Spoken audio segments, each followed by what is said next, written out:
کبیرہ گناہوں اور نفاق کی علامات کی پہلی حدیث عبداللہ ابن مسعود رضی اللہ عنہ سے روایت ہے۔ وہ بیان کرتے ہیں کہ ایک شخص نے دریافت کیا، اے اللہ کے رسول صلی اللہ علیہ وسلم، کون سا گناہ اللہ کے ہاں سب سے بڑا ہے؟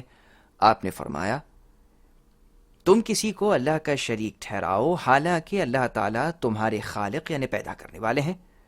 انہوں نے دریافت کیا، پھر کون سا گناہ ہے؟ آپ نے فرمایا، یہ کہ تم اپنے لڑکے کو اس خطرے کے پیش نظر موت کے گھاٹ اتار دو کہ وہ تمہارے ساتھ کھانے میں شریک ہوگا۔ انہوں نے دریافت کیا، پھر کون سا گناہ ہے؟ آپ نے فرمایا، یہ کہ تم اپنے پڑوسی کی بیوی کے ساتھ زنا کر بیٹھو۔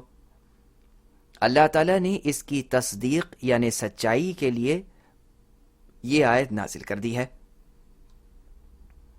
وَالَّذِينَ لَا يَدْعُونَ مَعَ اللَّهِ إِلَٰهًا آخَرَ وَلَا يَقْتُلُونَ النَّفْسَ الَّتِي حَرَّمَ اللَّهُ إِلَّا بِالْحَقِّ وَلَا يَزْنُونَ، جس کا ترجمہ ہے، وہ لوگ جو اللہ کے ساتھ کسی دوسرے معبود کو نہیں پکارتے اور نہ اس جان کو موت کے گھاٹ اتارتے ہیں جس کے قتل کرنے کو اللہ نے حرام قرار دیا ہے، البتہ حق کے ساتھ، اور نہ وہ زنا کے مرتکب ہوتے ہیں۔